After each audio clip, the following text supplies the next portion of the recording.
Hey guys, Zomfox here, and it is finally kickoff week for the 2025 United Football League season. That's right, in just a few nights on Friday, March 28th, we will be kicking off the 2025 UFL season. So that means it's time for the Week 1 Power Rankings. Now, believe it or not, from the training camp Power Rankings, half of the list has actually changed. Now, it's only been a couple of teams moving one spot, pretty much swapping with each other, but half the list changing from then till now is a pretty big deal. And it's because there was some big news. There's a couple big re-signings, a couple news regarding potential starting quarterbacks, as well as a huge head coaching departure. So there's a lot to talk about. So without further ado, let's get started with the biggest shocker of this list. Number 8, the DC Defenders. If you've been following the channel from at least the schedule video, the schedule ranking video, you probably saw this coming. In that video, I said DC was the weakest XFL team.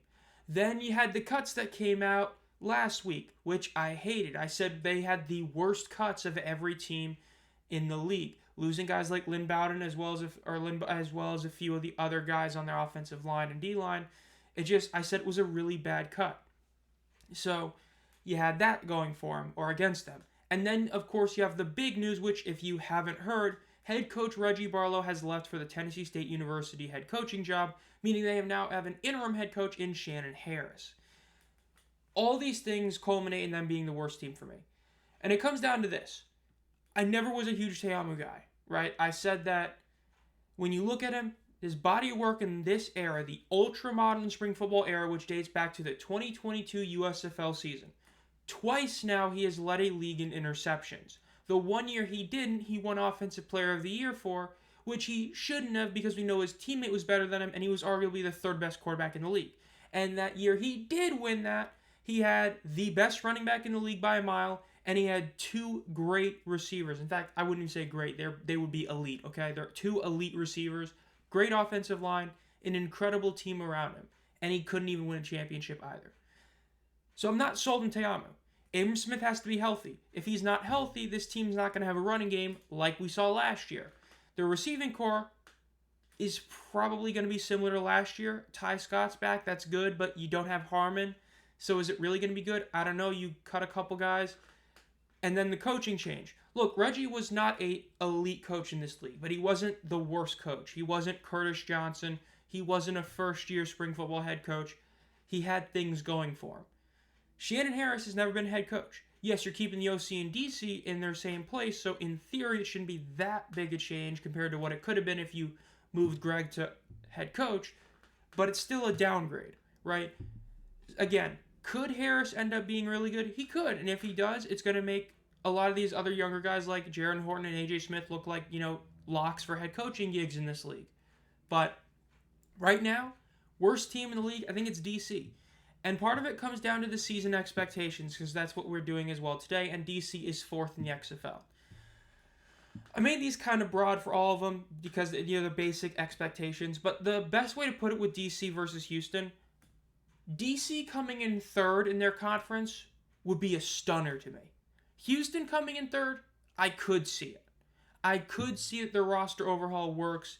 The team ends up winning 4 games, and Memphis either doesn't work, Michigan steps back, something like that. I could see it. Would I be shocked? Of course I would, but I could see it. I can't see how DC finishes third. The only plausible way is San Antonio's initial road stretch is so bad they start 0-4 and they tank the season, which I would assume most of you agree with me. It's very unlikely they start 0-4 even with that gauntlet of a start. So DC is going to come in last. Anything else would be shocking. It would be a great coaching job by Shannon Harris. Like I said, if they win more than 3 games or even 3 games, Shannon Harris did an incredible job coaching. Barring Abram Smith is back to being fully healthy, then if he's fully healthy and still playing well and they only win 3 games, then it's a bad coaching job. But barring all that happens, because if Abram Smith's healthy, they're going to win more than 3 games. As long as Harris does an okay job, I think. I don't know for sure, though. It's like there's a lot of ifs with this team. If Te'amu plays like he did in 2023, which is, not throwing interceptions every single game, which historically he can't do that. If Abram Smith is fully healthy, if the receiving core is really good, if the offensive line is better, if the defense is better. You know what I mean? It's just, there's too many ifs for a team that there's no real overhaul. Houston hasn't having a lot of ifs makes sense. The team overhauled their entire roster pretty much. Yes, there's questions about Curtis Johnson, but he did get them to a decent record in 2023. So it's just, I think DC is the worst team in the league right now. I really do. I think that this was the straw that broke the camel's back. It was already debatable for me. Not really super debatable, but it was kind of close in the last Power Rankings video. But then when you add the cuts and you add the coaching change, I think DC is the worst team in the league right now. Look, DC and St. Louis, which St. Louis has a positive, but both DC and St. Louis seem to be teams that kind of get overinflated and overhyped year in and year out. Like, I saw somebody recently put a comment about Arlington being that way. The difference is Arlington won a championship and has Luis Perez. DC and St. Louis seem to get hyped up because of their fan base. But whereas St. Louis has questions about quarterback and coaching, their roster's still incredible. DC, their roster, is not incredible. As a roster, it's the weakest in the XFL by far and has an argument to be the weakest in the league minus Houston. Now you add a coaching change to it. I just don't see DC being a great team. I think they're the worst team in the league right now, putting them in 4th in the XFL Conference. Coming in number 7, though, not going to shock you, is Houston. Houston at number 7, obviously. I'm not moving them up another spot. They didn't move up, it's just DC went down. Now, Houston's biggest roster move was really J.J. Molson. T.J. Pledger was a shock, but the biggest one was J.J. Molson. Got hurt, and now Chris Blewett, so interesting to see how that works out. They have the best receiver in the league in Justin Hall, and their quarterback is pretty much going to be either Henderson or Brown. That was what the reports were last week. We haven't really heard anything else. Again, we've only seen one confirmed starter as of recording this video. I'm recording this video, obviously, the day it comes out, but the point is, we've only had one confirmed. Either of these guys, Anthony Brown has a lot of hype behind him, and Nolan Henderson played really well in the limited time we saw him last year. Either quarterback's going to be an upgrade over what they had for most of the year last year.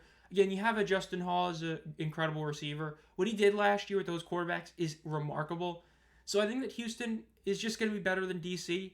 I don't think they're going to be good. I think that these two teams are the two weakest in the league by a pretty sizable margin. But if I'm going to have to pick one to be better than the other, it's like, picking the lesser of two evils. I think Houston's a better team than DC, so putting them at 7. Now, their season expectation is the exact same as DC, except in the USL. They're going to finish 4th in their conference. That's the expectation. You do any better than that, you did a great job. If this team gets the 3 seed in the USFL, Curtis Johnson might as well have saved his job. Okay? This team does not have any real hype. Yes, some Houston fans like a lot of the moves they did, but they're still the weakest team on paper in this conference. They're not the Memphis Maulers who have a identity and a clear goal of what they want to be. They're not the Michigan Panthers who basically are bringing back the same damn team as last year. They're not the Stallions who, literally, the Stallions could cut every single one of their starters and people would still pick them to win the championship for good reason. Houston is the weakest, just like DC is. So, yes, I'm glad they're back at TD ECU. I hope the game's good. I hope the weather, gets better. Outlook as of yesterday is not good, but, we still got like 4 days till the game. Which, by the way, I will be doing a live play-by-play for that season opener between the St. Louis Battlehawks and the Houston Roughnecks. So be looking for that. But, yeah, Houston, it's just kind of hard to put them anywhere else. The number 7 spot, where else are you going to put them? So that's where they sit. Now, coming in number 6 is going to be the Memphis Showboats. Now, the Showboats were a team that, it's tough.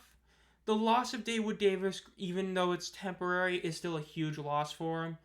The fact that they are going with E.J. Perry or Troy Williams, I'm okay with that. Like I've said before, I'm not a huge Dormant guy. I never was. I thought he was the weakest of the 3. But between Perry and T-Will, Perry should win the job, but if T-Will does, I wouldn't be super shocked. But like I joked about, this is the Memphis Maulers. They have an identity. They're just bringing back basically the same damn team. They even brought back their punter. Troy Williams was the quarterback of that Maulers team in 2023. Their defense is filled with former Maulers. It's an identity. You got the former DC, and this is one of those teams where it's very much, it's the closest team to the Brahmas in the offense-defense sense. You have the offense coach in Ken Wisenhunt. You have the defensive coordinator in Jaron Horton. Just like how the Brahmas are the defense led by Wade Phillips and then the offense led by A.J. Smith. Very similar to that. So it's something that we've seen work, and I think that's going to work here as well. It's just the one issue is, of course, the Dawood Davis news, as well as the offensive line having to be better. Yes, they made some moves, but will they pan out? We have to wait and see on that. If the offensive line is as bad as it was last year, this team's not going to be good. But if the offensive line is even a bit better, They should be better. There's questions about other areas, the running back position. How good is that going to be? We'll see. I fully expect the defense to be improved. Last year, the Showboats had by a country mile the worst defense in the league. Like, when you look at their stats in points allowed and yards, it's just an astronomical difference, even from then to, like, the Arlington Renegades and DC Defenders. So if their defense is even just, like, a bit better, this team's winning more games, obviously. And I think their defense is going to be much improved. I think this is going from a bottom of the entire league unit to competing for a top 5 spot. So, Memphis at number 6 shouldn't be too shocking. I just don't want to put them higher because the upside is in theory, whereas all the other 5 teams above them, we've seen the upside. Now, their expectation is to compete for a playoff spot. Week 9 is the earliest they can be eliminated. If they're not competing for a playoff spot in Week 9, the season was a failure. That's what it comes down to. Look, I don't think this team's expectation should be a playoff spot. It should be competing for one. But I don't mean like, oh, they're 3-4, or like, they're 3-4, 3-5 with a couple games left, and if they win out and the Panthers lose out, I mean they're legitimately competing for it, right? If they get to Week 9, they're heading into that game like 4-4 and they lose it and they happen to get bounced, is what it is. This team should be competing for a spot. With the improvements they've made on their defense, with the overhauling of their entire coaching staff, general manager, and a lot of their roster, but not as much as like Houston, they should be competing for a spot. Because yes, when you look at their first 6 games especially is where you really see what I mean. Like, that back 4, really the back 3 games could be insanely tough if Arlington ends up being as good as we think they're going to be. But you start the season with DC and Houston, you should be able to start the season 2-1. You get a nice start, you're fine. And then you get Houston in week 6, you should be 3-3 by then. If you're 3-3 by then, you're competing for a playoff spot. So I think that this is a very solid spot for them. I think it's pretty hard to argue that they should be anywhere lower or higher on the list. So number 6, the Memphis Showboats. And number 5 is the St. Louis Battlehawks.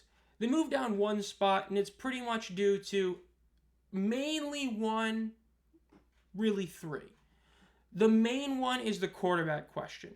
When Anthony Beck spoke, again, he could be trying to gaslight, but if we take what he says as being truthful, it's between Max Duggan and Manny Wilkins for QB1. That's not a good thing. You wanted it to be between Cordero and Duggan, because Cordero was the guy that they drafted, the guy that they expected to be good if he played for them. Him not even being the second string, not good. Manny Wilkins, yes, I've talked about it like to death. His interceptions last year have been kind of misconstrued as horrid quarterback play when they all happened at the end of a game. Yes, one of them was bad in terms of when he threw it, but they were all at the end of a game. It's not like he was throwing them, like in the first quarter, the third quarter of 2 different games. That being said, he was inaccurate as hell. I mean, he was insanely inaccurate.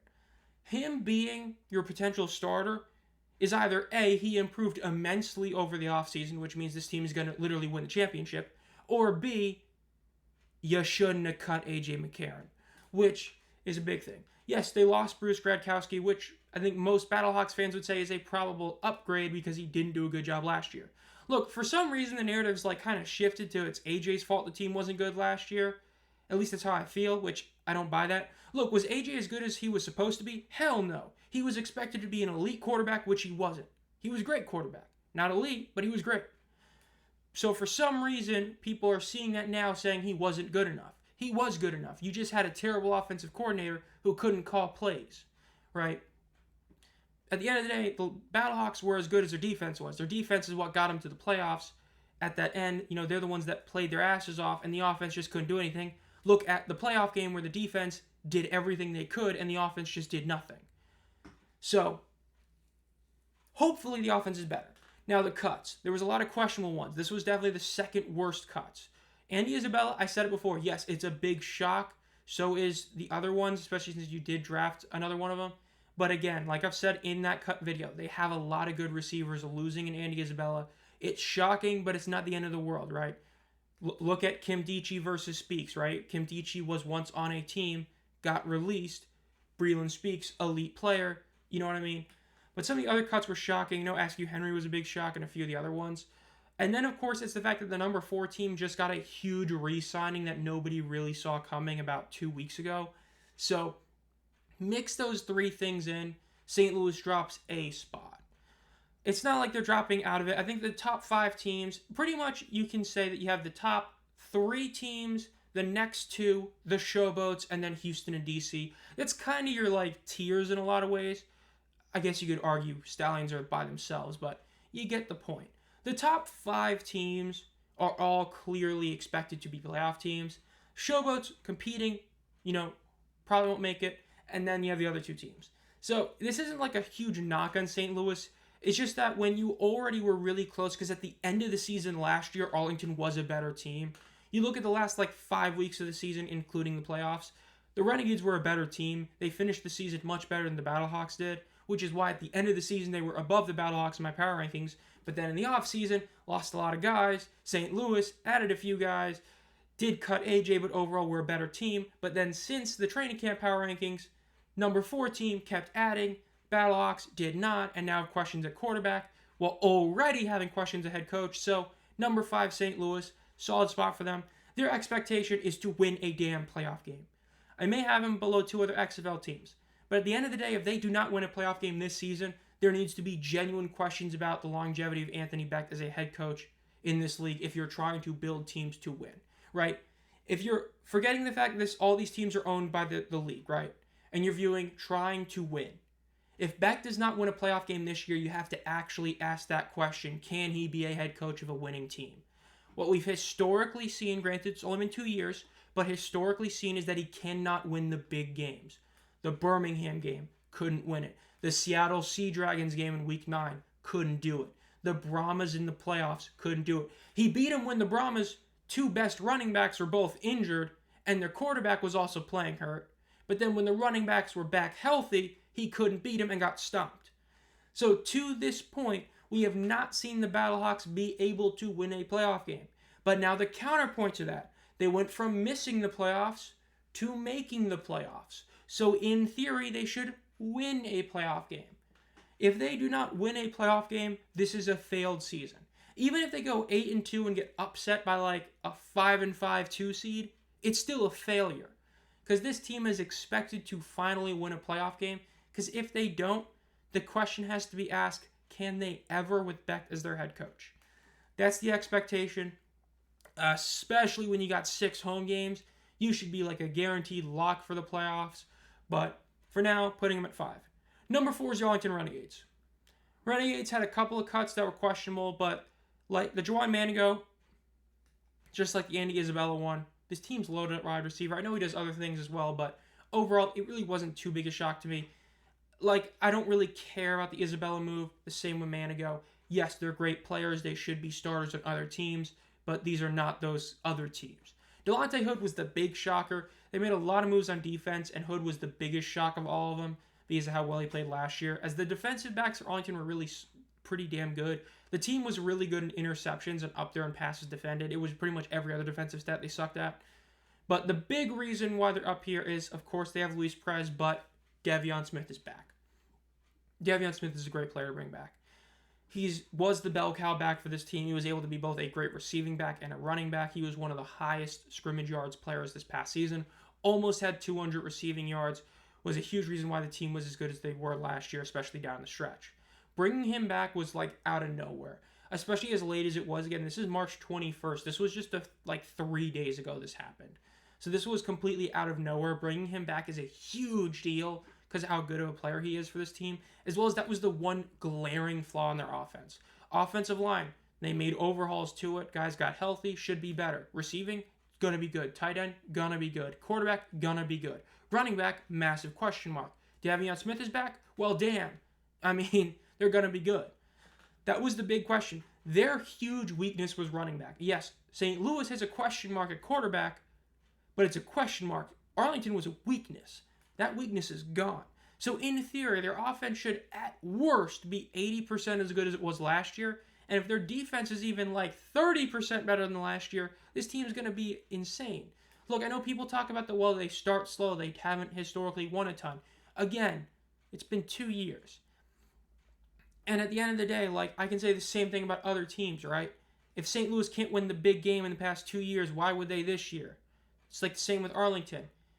It's making a prediction. This isn't the Cleveland Browns in the NFL who, ever since they returned, were a terrible team, minus that like 1 year where they lost to the Steelers in the playoffs, and the 1 year they won over 10 games and missed the playoffs. Until that Baker Mayfield playoff win, that team was expected to suck because they always had. This has been 2 years. Arlington has won a championship, which, remember, only the Stallions can say they've done that in this league in regards to history of either of the two leagues. So you have the Renegades who won it. This team's built to win it again. Will they? I don't know. But they could, and they deserve to be the number 4 spot as of now because of the De'Veon Smith re-signing, as well as the quarterback questions in St. Louis. Now, the expectations for the Renegades is to compete for a playoff spot. Their expectation is really similar to Memphis. A lot of people view this team as more of a dark horse, but it's kind of getting that feeling where a lot of people view them as a dark horse, which if a lot of people do, you're not really a dark horse. But with Arlington, I mean, it's hard to say that their expectations are anything else. The team last year, lost a lot of games early on from very, very close wins. Field goals against especially the Battlehawks and Panthers. Those were 2 soul-crushing games. You had a few other really close games. The end of the season, this team looked really damn good. And the fact is they looked like one of the best teams. It looked like if they had somehow snuck into the playoffs, which remember, they were eliminated like really early. But if they had made the playoffs, they could have given a run, right? They were that good to end the season, especially the offense. So when you look at them, right, expectation is to compete for a playoff spot. If they don't make the playoffs but finish as the 3 seed, barely, it's going to look like a solid season as long as it's, like 5-5 or 4-6, not like 3-7 again.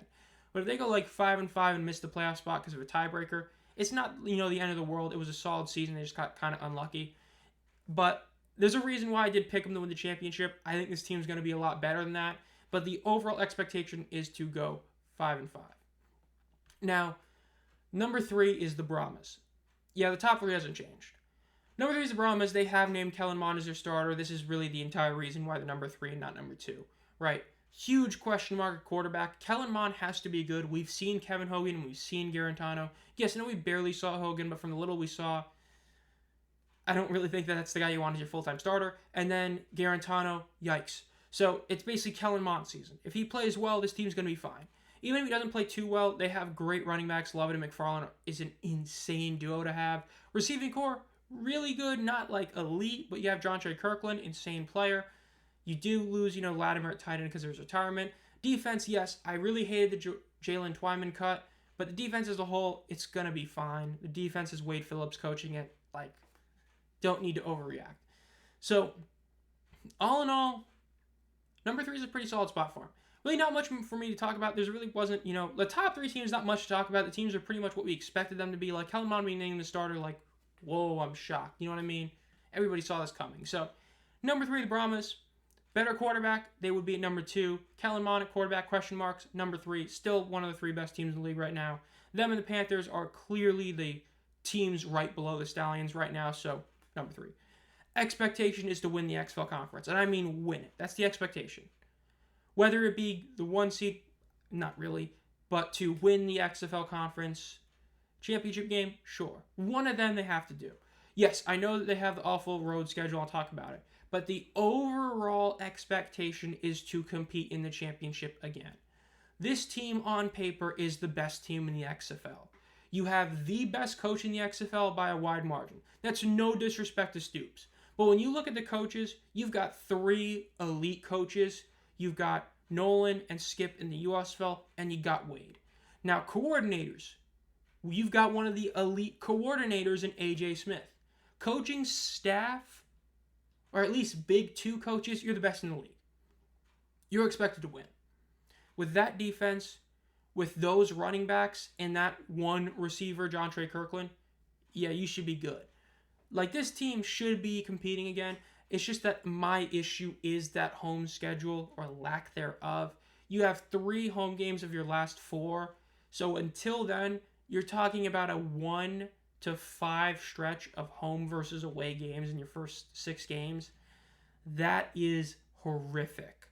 In that stretch, you need to go at least 3-3 to be a legit competitor, or at least 2-4. But even then, 2-4 is too little, too late kind of deal, because then you really have to go 4-0 to end the season. But overall, that's pretty much the biggest issue with the Brahmas. It's just their schedule. That's why I think that it's a paradox of an expectation. You're expected to win the conference because of how good your team is, but you have an awful schedule. It's weird, but that's kind of the Brahmas. Now, number 2 is going to the Michigan Panthers.